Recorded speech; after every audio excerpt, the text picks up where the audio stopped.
السلام علیکم ورحمۃ اللہ وبرکاتہ۔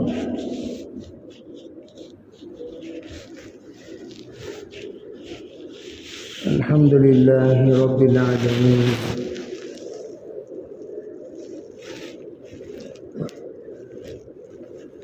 والصلاة والسلام على سید الانبیاء والمرسلین محمد وآلہ وأصحابہ اجمعین، اما بعد فاعوذ باللہ من الشیطان الرجیم، بسم اللہ الرحمن الرحیم، انما یخشی اللہ من عباده العلماء، وقال النبی صلی اللہ علیہ وسلم فقيه واحد أشد على الشيطان من 1000 عابد، وقال عليه الصلاة والسلام العلماء ورثة الأنبياء، وقال عليه الصلاة والسلام علماء أمتي كأنبياء بني إسرائيل، وقال عليه الصلاة والسلام من صلى خلف عالم تقي كأنما صلى خلف نبي، وقال عليه الصلاة والسلام العلم علمان، وقال عليه السلام العلم 3، اللهم أيدنا بتأييدك، اللهم أيدنا بتأييدك، اللهم أيدنا بتأييدك يا رب العالمين۔ محترم معزز بزرگوں، بھائیوں، عزیز دوستوں، اللہ تعالیٰ نے ایمان والوں کو جن جن خصوصیات سے نوازا، ان خصوصیات میں یہ بھی ایک خصوصیت ہے کہ اللہ نے ان کو کامل دین دیا اور کامل دین جاننے والے حضرات علماء کرام عطا فرمایا۔ تمام مذاہب میں ناقص دین ہے تو ان کے علماء بھی ناقص دین جاننے والے ہیں، چاہے یہود ہوں یا نصارہ ہوں، ان کا دین بھی ناقص ہے، ان کے علماء کا علم بھی ناقص ہے، ان کی کتابیں بھی ناقص ہیں، ان کے کتابوں کے مفہوم بھی ناقص ہیں، اس لیے کہ اللہ تعالیٰ نے ان کو ایسا دین دیا ہی نہیں، ایسی نبی ان کو عطا کیا ہی نہیں، ایسی کتاب اللہ نے ان کو عطا ہی نہیں کیا، نازل ہی نہیں فرمایا کہ جو کامل اور مکمل ہو۔ اس لیے کہ آدم علیہ السلام سے دین کی تعلیمات شروع ہوئی، حضرت جناب محمد رسول اللہ صلی اللہ علیہ وسلم پر تعلیمات ختم ہوئی۔ تمام انبیاء علیہ السلام تکمیل دین کے لیے تشریف لائے، تعلیم دین کے لیے تشریف لائے، دعوت دین کے لیے تشریف لائے، تشہیر دین کے لیے تشریف لائے، اور تمام انبیاء اپنے اپنے اوقات میں اپنے اپنے ذمہ داریوں کو انہوں نے بہتر سے بہترین نبھایا، اور تکمیل کرتے کرتے، سبق دیتے دیتے اللہ رب العزت نے 4 ایسے محترم مقدس کتابوں کو اللہ نے نازل کیا، جس کو ہم تورات، انجیل، زبور کہتے ہیں، اور پھر آخری کتاب خاتم الکتب اللہ نے قرآن پاک عطا فرمایا۔ تو درمیان میں کتابیں دی گئی، تاکہ وہ کتابوں کے متعلق ان کو احکام سکھایا جائے، ان کو احکام پڑھایا جائے، ان کو احکام مکمل طور پر بتایا جائے۔ تو تمام انبیاء اور انبیاء کے متبعین جتنی ذمہ داری ان کو دی گئی اتنی ذمہ داری انہوں نے نبھایا۔ آخر میں یہ پیشن گوئی دیا کرتے تھے، آخری نبی آئیں گے اور وہ نبی آپ کو مکمل پیغام دیں گے۔ حضرت عیسیٰ علیہ السلام بنی اسرائیل کے نبیوں میں آخری نبی ہیں۔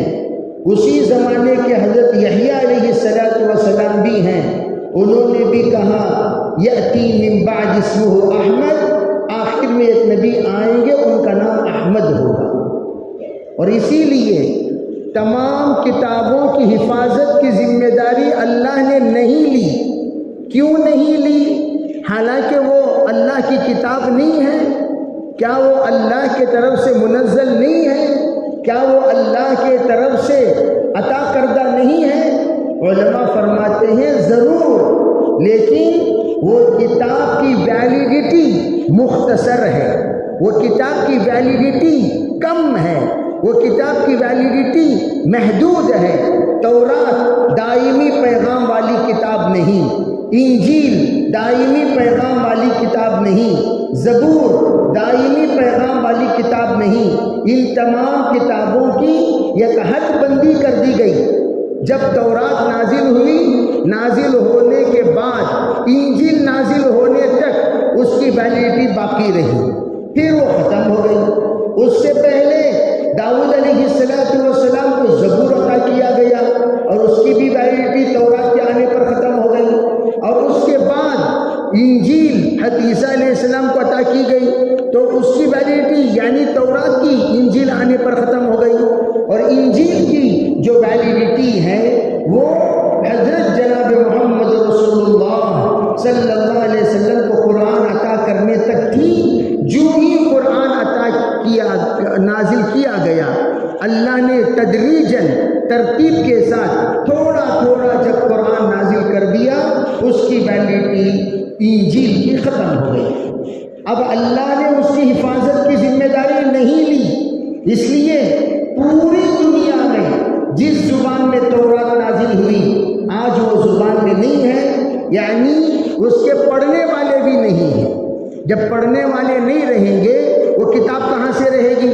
کوئی بھی کتاب جب تک پڑھنے والے ہوتے ہیں تب تک وہ کتاب باحیات رہتی ہے۔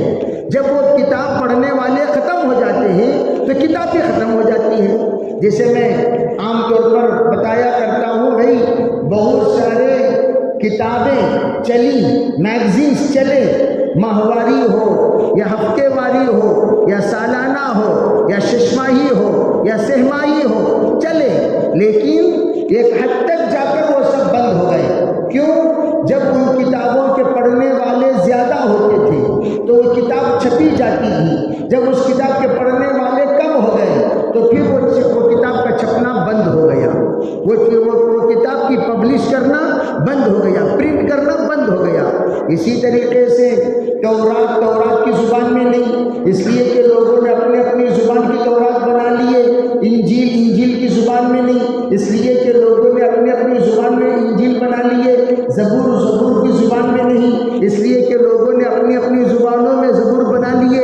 اور جب اپنی زبان میں یہ کتابیں بن گئی تو اس میں رد و بدل کرنا آسان ہو گیا، رد و بدل کرنا آسان ہو گیا۔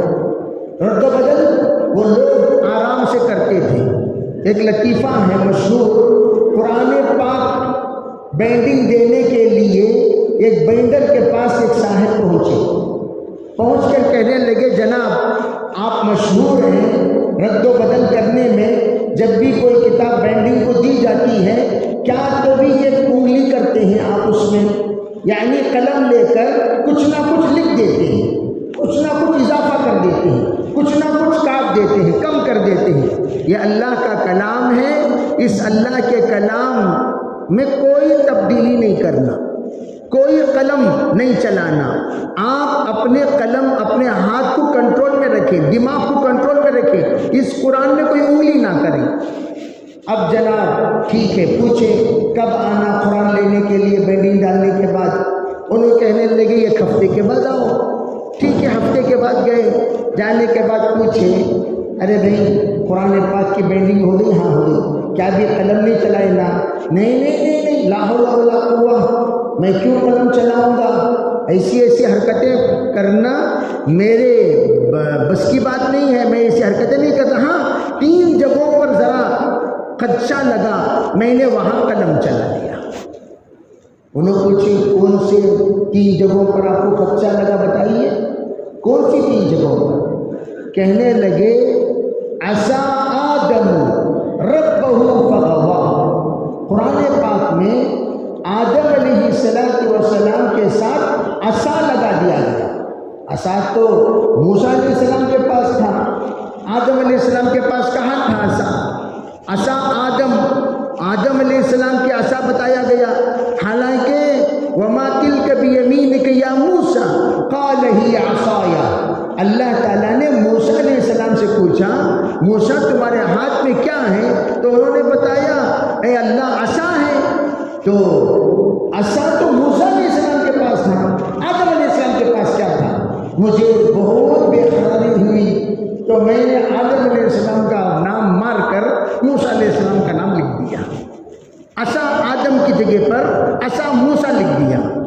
اچھا پھر کیا کریں؟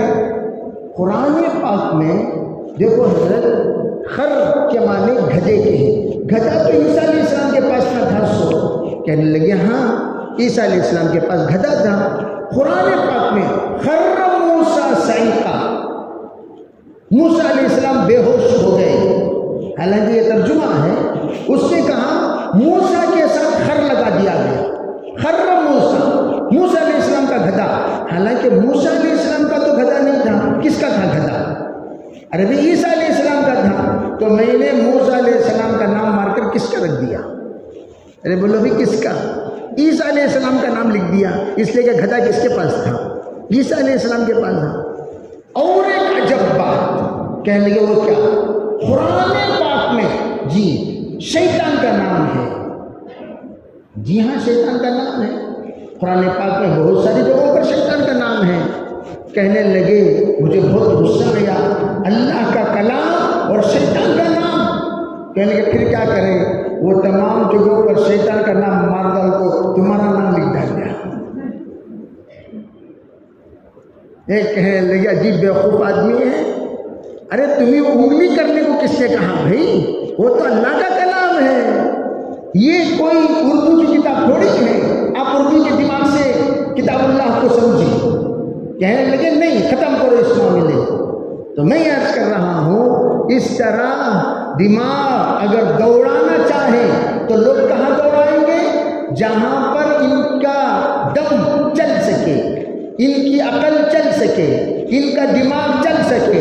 قرآن پاک کا معاملہ ایسا ہے، قرآن کے مقابلے میں لوگوں نے قرآن لکھنا چاہا، بہت سارے ادبا، بہت سارے عربی داں، بہت سارے ایسے ماہر لوگ قرآن کے مقابلے میں قرآن لانا چاہیں، لیکن لکھتے لکھتے جس وقت میں وہ قرآن کے سامنے اپنی بات کو رکھتے تھے تو ان کا دماغ حیران ہو جاتا تھا، ارے قرآن کی فصاحت کیا، قرآن کی بلاغت کیا، قرآن کا اعجاز کیا، قرآن کا مقام کیا، قرآن کا انداز گفتگو کیا، قرآن کا سیاق و سباق کیا، قرآن کا علم کیا، قرآن کے اندر گہرائی کیا، قرآن کے اندر علوم کے خزانے کیا، اشارے کیا، کنائے کیا، اقتضا کیا، حیرت میں پڑ جاتے تھے۔ ارے اتنی چیزیں قرآن میں موجود ہیں، لیکن ہم لوگ اپنے کلام میں اتنی چیزیں لا نہیں سکتے۔ قرآن کی ایک آیت اٹھا کر اگر آپ تشریح کرنا چاہیں، ان آیتوں میں ایسی ایسی آیتوں کی تشریح نکلتی چلی جائے گی، آپ کی عقلیں حیران ہو جائیں گی۔ اللہ نے ایسی چیزیں قرآن میں بیان کیا ہے، اعجاز قرآن کا عجیب نرالا ہے۔ تو میرا ایک مرتبہ سفر میں آتے ہوئے ایک پادری سے ملاقات ہوئی، اتفاق کی بات وہ کیبن میں ہم 2 ہی تھے، جہاں پر یہ ون کے کیبنس ہوتے ہیں وہاں ہم 2 ہی تھے. میں ان سے تبادلہ خیال کرتے ہوئے پوچھ رہا تھا آپ حضرات میں آپ کیا کرتے ہیں. مجھے پوچھا میں نے کہا بھائی میں آ کر اسلامک جج بھی ہوں, اسلامک لا کا جج ہوں, میں فیصلہ کرتا ہوں, میں قاضی ہوں, اور پھر میں مفتی بھی ہوں. یعنی اسلامک کیا کیا اس میں لاس ہیں اور اس کے کیا کیا احکام ہیں, کیا اس کا کیا کام کرنے پر کیا ہوتا ہے, درست ہوتا ہے یا درست نہیں ہوتا, کیسی کیسی حرکتیں جائز ہیں, کون سی حرکتیں ناجائز ہیں, یہ تمام چیزیں بتاتا ہوں. پھر قرآن بھی الحمدللہ ہم تشریح کرتے ہیں, تفسیر کرتے ہیں, حدیث بھی ہم پڑھاتے ہیں, جو کچھ حضور صلی اللہ علیہ وسلم کی باتیں ہیں یہ سب کے سب ہم سکھاتے ہیں. گویا کہ ہم پورا دین کا یہ کورس بنایا ہوا ہے, وہ کورس مکمل پڑھاتے ہیں. میں نے پوچھا آپ کے یہاں بھی اس طرح کورس ہے؟ کہاں ہے؟ کتنے سال کا ہے؟ کہا 10 سال کا ہے. میں نے کہا ہمارے پاس بھی 10 سال کا ہے, ہم کبھی کبھار اس کو 6 سال میں پڑھاتے ہیں, تو آپ کے یہاں بھی 10 سال. میں نے کہا کہ ہمارا جو سبق ہے یہ 1 سال 2 سال 3 سال تک ہم ان کو عربی سکھاتے ہیں, اور پھر 4 سال سے ہمارا پورا سبق عربی میں ہوتا ہے. میں نے ان سے پوچھا آپ کی تو جو مذہبی زبان ہے وہ ہبرو ہے, تو آپ ہبرو سیکھتے ہیں, پڑھتے ہیں, سمجھتے ہیں؟ وہ کہنے لگے نہیں, ہم لوگ انگلش میں پڑھتے ہیں. تمل والے ہیں تو تمل میں, کنڑ والے ہیں تو کنڑ میں, تیلگو والے ہیں تو تیلگو میں, اڑیسہ کے ہیں تو اپنی زبان میں, جن کی علاقائی جو زبان ہوتی اس میں. میں نے کہا جناب انجیل تو کنڑ میں تو نازل نہیں ہوئی, تیلگو میں تو نازل نہیں ہوئی, تمل میں تو نازل نہیں ہوئی, انگلش میں تو نازل نہیں ہوئی, ہبرو زبان میں دی گئی. وہ ہبرو زبان آپ پڑھنا جانتے ہیں, آپ تو پادری ہیں, فادر ہیں. کہنے نہیں, پوری دنیا میں فادر کا کہنا ہے, آج بھی اس کا نمبر میرے پاس موجود ہے, پوری دنیا میں وہ کہنے لگے پوری دنیا میں زیادہ سے زیادہ 10-15 لوگ ہوں گے کہ ہبرو جانتے ہوں گے. وہ بھی شاید, یقینی نہیں, شاید پوری دنیا میں 10-15. میں نے کہا دیکھیے ہمارا قرآن نازل ہوا عربی میں, ہمارا بچہ عربی میں پڑھتا ہے. کس سے پڑھتا ہے؟ مکتب میں بیٹھ کر. عربی ہم اس کو کیا کہتے ہیں کہ عربی کو جاؤ, عربی کو جاؤ. ہم تو بچوں کو کہتے ہیں کہ عربی کو جاؤ. تو ہمارا بچہ مکتب میں بیٹھ کر الف با تا سا پڑھتا ہے, تو وہ عربی ہی تو ہے. ہمارے جتنے مصلی ہیں سب قرآن پڑھتے ہیں, نماز میں سورہ فاتحہ پڑھتے ہیں, کون سی زبان میں پڑھتے ہیں بھائی؟ عربی. ہم کون سی زبان میں پڑھتے ہیں؟ عربی میں پڑھتے ہیں. نہیں حضرت میں آ کر دیہات کا آدمی ہوں اس لیے میں آ کر تیلگو میں پڑھتا ہوں. تو آپ دیہات کے ہو یا آپ کہیں کے بھی ہو, ان پڑھ ہو, لیکن جب نماز میں آپ قرآن پڑھیں گے کون سی زبان میں پڑھیں گے؟ عربی میں پڑھیں گے. آپ دیہاتی ہیں, آپ بالکل ان پڑھ آدمی ہیں, آپ یوں سمجھیے زندگی میں کبھی اسکول مدرسہ نہیں گئے, لیکن جب نماز پڑھنے کا نمبر آئے گا, ذکر کرنے کا نمبر آئے گا, آپ کیا کس زبان میں کریں گے؟ عربی میں کریں گے. اللہ اکبر بول کر تکبیر باندھیں گے عربی میں, ہم ثنا پڑھیں گے عربی میں, ہم سورہ فاتحہ پڑھیں گے عربی میں, انا اعطینا پڑھیں گے عربی میں, قل هو اللہ احد پڑھیں گے عربی میں, سبحان ربی الاعلی, سبحان ربی العظیم, ربنا لک الحمد, رب اغفر وارحم. یہ سب کے سب دعائیں ہم کس میں پڑھیں گے؟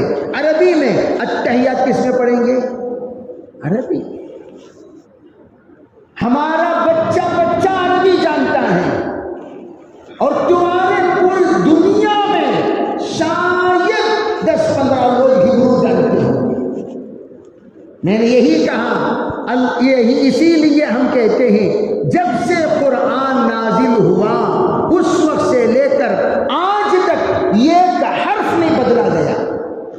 اور لیکن میں نے سنا, ان سے کہا کہ آپ کی انجیل 600 انجیل ہے.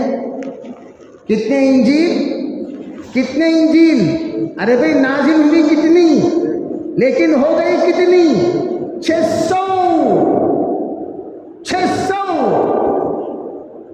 جب 600 انجیل ہو گئے تو کیا کیا لوگوں نے؟ ارے بھائی یہ 600 انجیل ہر گھر میں الگ الگ انجیل نہیں، ایک بات پر اتفاق ہونا چاہیے، انجیل کو بھی ہم لوگ ایک پر جمنا چاہیے۔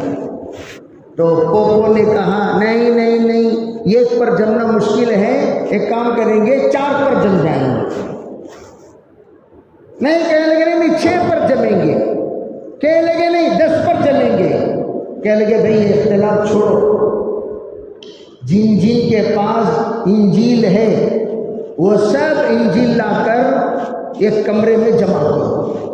دیکھو عقل، اسلام کا میں اس لیے کہتا ہوں ہمیشہ ہم لوگوں کو شکر گزار ہونا چاہیے، اللہ نے ہمیں مذہب اسلام کا تابع دار بنایا اور ایسا کامل دین اللہ نے عطا فرمایا جس دین میں ہم کسی کے محتاج نہیں ہیں۔ کیا ہوا؟ انہوں نے کہا سب لا کر اپنی انجیل جمع کرو۔ کس پر؟ ٹیبل پر۔ ایک ٹیبل بڑا کمرے کے درمیان رکھ دیا گیا اور اس پر انجیلیں لا کر جمع کر دی گئی۔ جمع ہونے کے بعد کہا اچھا بھائی سب جمع کر دیے؟ ہاں۔ اس ٹیبل کو ہلانا، کیا کرنا بھائی؟ یوں ہلانا چاہیے، ٹیبل کو یوں ہلانا چاہیے۔ جب ہلائیں گے کچھ انجیلیں گریں گی، تو گرنے والے انجیل ریجیکٹڈ، جو انجیل ٹیبل پر رہ گئے وہ سلیکٹڈ۔ ہلاؤ ہلو آہستہ، اس کو کب تک ہلائیں؟ صبح تک۔ اب جناب صبح کو سب آئے تو دیکھا تمام انجیلیں ٹیبل کے نیچے پڑ گئیں، 4 انجیلیں اوپر رہ گئیں۔ تو سب سے کہا ہاں بھائی آج سے ہم 4 انجیل ہماری ہوگی، ان 4 ہی کو ہم پرنٹ کریں گے، ان 4 ہی کو چلائیں گے، ان 4 ہی کو پڑھیں گے، ان 4 ہی پر چرچ میں باقاعدہ بیان ہوگا۔ ہو گیا۔ اب یہ ایک عقل مند آدمی تھا، وہ کہنے لگا ذرا رکو۔ کہا سب رکے۔ اس کمرے کی چابی رات کو کس کے ہاتھ میں تھی؟ اب سب خاموش، سب خاموش۔ کہنے لگے یہ کمرے کی چابی رات کو کس کے ہاتھ میں تھی؟ کوئی آواز نہیں۔ اب کہنے لگے نہیں میں اس کو نہیں مانتا، میں اس کو نہیں مانتا کہ آپ لوگوں نے ہم سب کی انجیلیں گرا دی اور تم 4 کو انجیل سر پر رکھ لیے۔ یہ بتاؤ یہ 4 رہ گئے کیسے؟ وہ بھی برابر رکھے ہوئے ہیں 4 کے 4، اور آڑے ٹیڑھے ہونا چاہیے، کوئی ایک آدھا گرے جیسا، ایسے تو ہونا چاہیے، آدھا گرے جیسا، آدھا ٹیبل کے نیچے جھکے جیسا، کچھ نہ کچھ ہونا، 4 کے 4 بیچ میں کیسا ہی۔ اس پر اس نے اعتراض کیا، اس کا منہ ہمیشہ کے لیے بند کر دیا گیا، اور یہ 4 انجیلوں پر ان لوگوں نے 4 حصوں میں تقسیم ہو گئے۔ تو میں عرض کرنا چاہتا ہوں لیکن ہمارا قرآن اللہ کا کرم ہے، قرآن پاک کے حروف کس طرح اللہ نے یہ کلام پڑھا، جبریل نے اس کلام کو سنا، اسی طرح پڑھ کر حضرت جناب محمد رسول اللہ صلی اللہ علیہ وسلم کو سنایا، اور سرکار دو عالم صلی اللہ علیہ وسلم نے اسی طرح کلام اللہ امت کے سامنے سنا کر بتایا، اور تمام امتیوں نے اسی طرح کلام اللہ کو سیکھا۔ آج تک جو تجوید ہم کہتے ہیں، وہ تجوید کا مطلب اور معنی کیا ہے؟ جیسا اللہ پڑھے، اللہ نے پڑھا، اسی طرح جبریل نے پڑھ کر سنایا، جس طرح جبریل نے پڑھا اسی طرح حضرت نبی اکرم صلی اللہ علیہ وسلم نے پڑھ کر سنایا، جس طرح حضرت نبی علیہ السلام نے پڑھا صحابہ اکرام پڑھ کر سنائے۔ ایک مرتبہ حضرت عمر رضی اللہ تعالی عنہ مسجد نبوی میں بیٹھے ہوئے ہیں، اور ایک صاحب دیہات کے بیٹھ کر قرآن پڑھ رہے ہیں۔ جب قرآن پڑھ رہے تھے کان یقرؤ خلاف ما انزل، جس نہج پر قرآن نازل ہوا اس کے خلاف وہ پڑھ رہے تھے۔ حضرت عمر سنے غصہ آ گیا حضرت عمر، سیدھا اٹھے، اپنا رومال اٹھایا، اس کے گلے میں ڈالا، پھندا بنایا، کھینچتے ہوئے حضور کی خدمت میں حاضر ہو گئے۔ حضرت نبی اکرم صلی اللہ علیہ وسلم نے دیکھا عمر بڑے جلال میں آ رہے ہیں اور ساتھ میں گلے میں پھندا ڈال کر کسی کو لا رہے ہیں۔ حضرت عمر رضی اللہ تعالیٰ عنہ جب قریب آئے فرمایا عمر جی پہلے اس کا گلا چھوڑو، گلا چھوڑو، گلا چھوڑو، گلا تو گھٹا جا رہا ہے، دبایا جا رہا ہے، گلا چھوڑو بھائی، گلا چھوڑ دیا۔ پھر پوچھا ہاں بتاؤ کیا ماجرا ہے، کیا ماجرا ہے، کیا مقدمہ ہے، کیوں پریشان ہو؟ کہنے لگے حضور یہ قرآن پڑھ رہا تھا، ایسا پڑھ رہا تھا جیسے آپ نے ہمیں اس طرح ان آیتوں کو، اس سورت کو نہیں سنایا، آپ کی تلاوت کے خلاف تلاوت کر رہا تھا۔ حضور صلی اللہ علیہ وسلم نے فرمایا بھائی تم پڑھو، پڑھے، فرمایا ہاکذا انزلت، قرآن ایسے ہی نازل ہوا۔ پھر کہا عمر تم پڑھو، پڑھے، کہنے لگے ہاکذا انزلت، قرآن ایسے ہی نازل ہوا۔ حضرت عمر پریشان، کیا ماجرا ہے حضور؟ آپ کہہ رہے ہیں اس کی تلاوت تو بھی، you are correct, you are right, میں نے تلاوت کی، آپ مجھے بھی کہہ رہے ہیں یو آلسو رائٹ۔ ارے بھی رائٹ تو یہ ہوتا ہے، یہ بھی رائٹ، یہ بھی رائٹ، کیسے؟ تم بھی صحیح کیسے؟ انت اسبتا کیسے؟ دونوں اسبتا کیسے ہو سکتا ہے؟ تو آپ نے فرمایا انزل القرآن علی 7 احرف، فرمایا قرآن پاک کو اللہ نے 7 لغات میں، 7 انداز میں، 7 نہج میں، 7 طریقے سے نازل کیا۔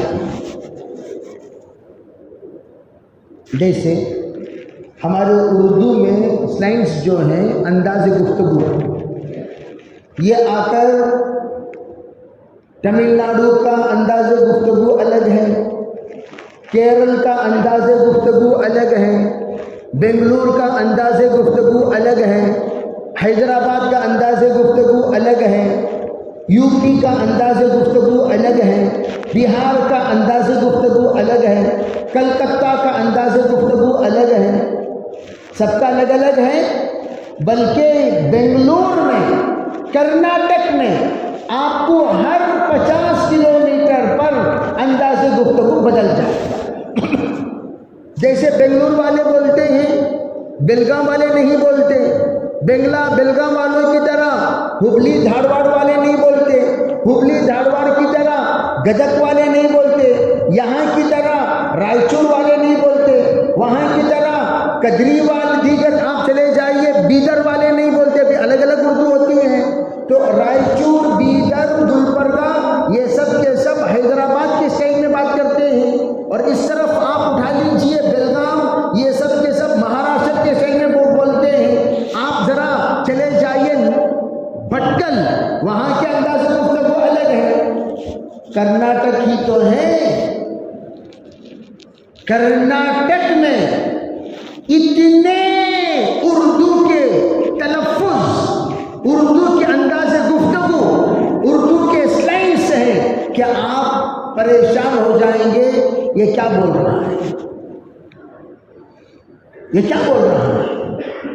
حالانکہ آپ ایک ہی اسٹیٹ والے ہیں، اسٹیٹ میں اتنے الگ الگ۔ اسی طرح عربوں کے انداز جو اصولی اعتبار سے ہیں وہ 7 ہے، کبھی 10 ہے، کبھی 12 ہے۔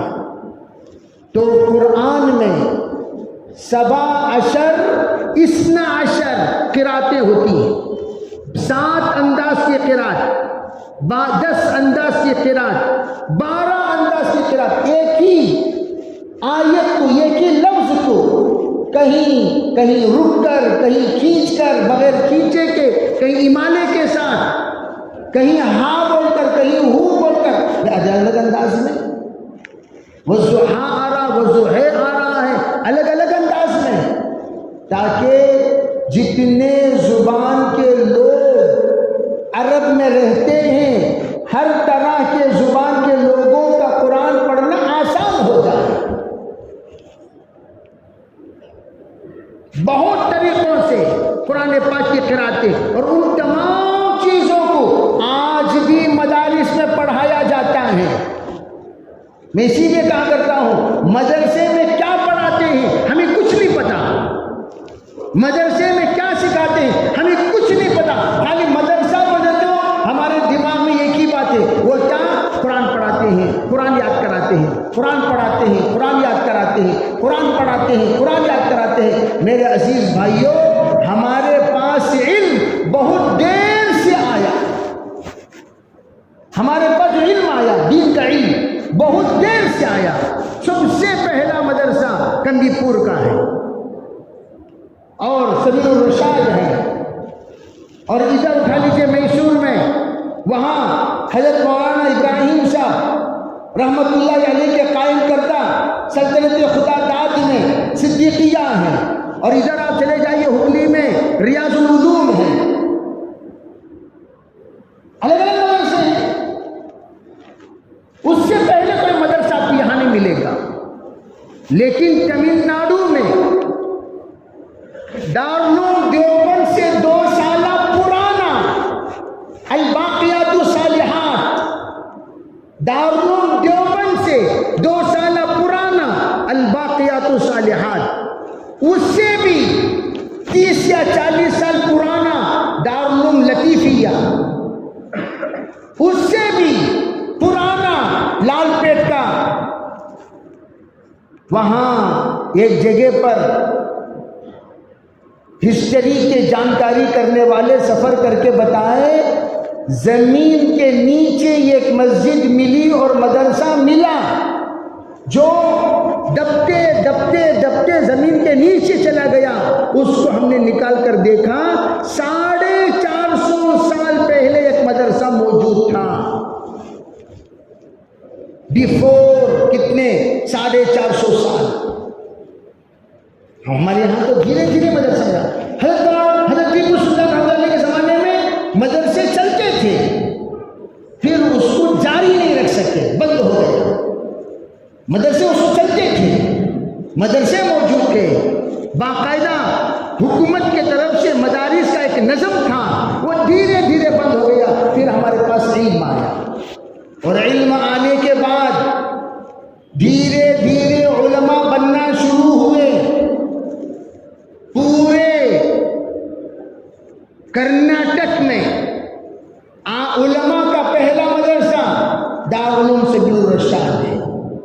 حضرت جی مولانا یوسف صاحب رحمت اللہ علیہ کا قائم کردہ مدرسہ، بڑے حضرت مولانا ابو سعود صاحب رحمت اللہ علیہ کا قائم کردہ مدرسہ، وہ دارالعلوم سبیل الرشاد، اس کی ایک بڑی تاریخ، اور بڑے حضرت رحمت اللہ علیہ باقیات الصالحات کے فارغ تھے، وہاں کے ناظر بھی تھے، دارالعلوم دیوبند کے رکن شورا تھے، اللہ نے بہت ساری خوبیوں سے نوازا تھا، اور ان کے شیخ ہمارے والد محترم کے ماموں حضرت مولانا سعید صاحب کیرنوری رحمت اللہ علیہ، خلیفہ مجاز حضرت اشرف علی تھانوی رحمت اللہ علیہ، وہ ان کے پیر صاحب تھے۔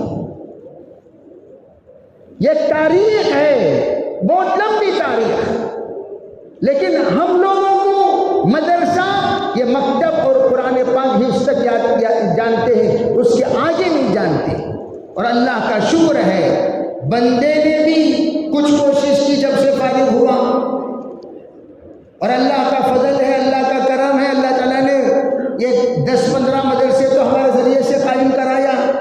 اس میں درجے ذیل قابل ذکر مدارس میں ایک مدرسہ ہمارا الجامعہ کاشف العلوم، جو 1982 میں شروع ہوا، لیکن اللہ نے بندے کو سبب بنایا وہاں مولکوں شروع کرنے کا۔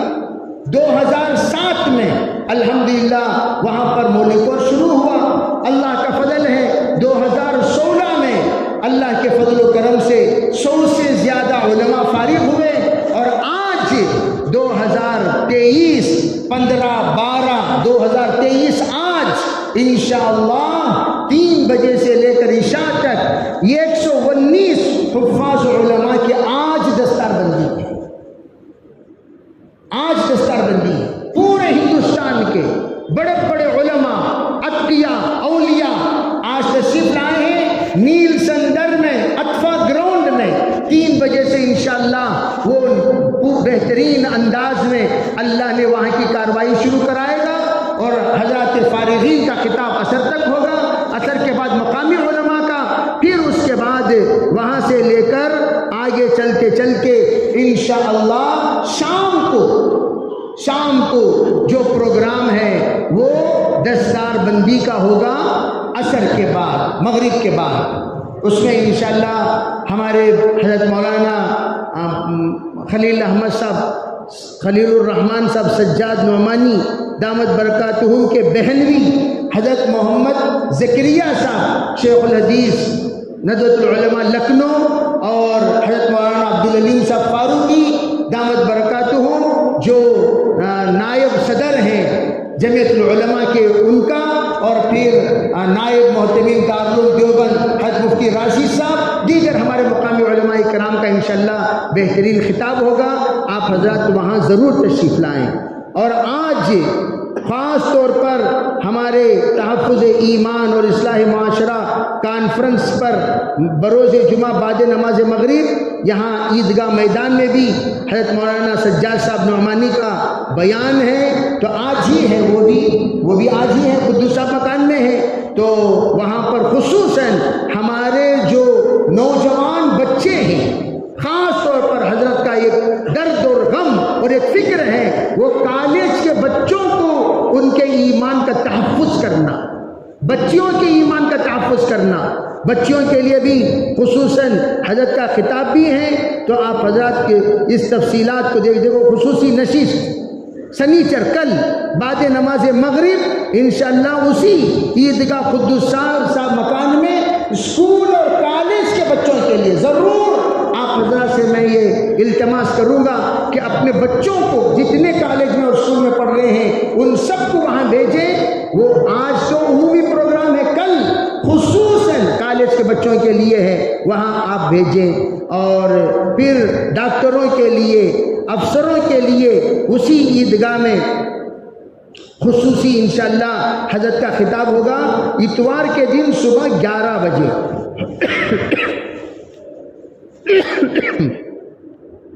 اور علماء کرام کے لیے انشاءاللہ پیر کے دن جامعہ مسیح العلوم بنگلور میں 11 بجے صبح خصوصی خطاب ہوگا۔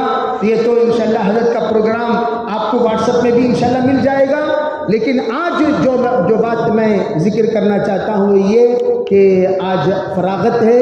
میں اکثر یہ جو مدارس وغیرہ کے جلسوں میں حاضری کے لیے جو بتاتے ہیں وہ اس لیے تاکہ ہم لوگ حاضر ہو کر ان بچوں کو دیکھیں کیسے کیسے باپ کے بچے اللہ نے حافظ، عالم، مفتی، قاری، قاضی بنا دیا، تو ہمارے بھی بچے انشاءاللہ اگر ہم ان تمام منظروں کو اپنے عورتوں کو، اپنے مردوں کو بتائیں گے، رشتہ داروں کو بتائیں گے، ایک جذبہ پیدا ہوگا انشاءاللہ۔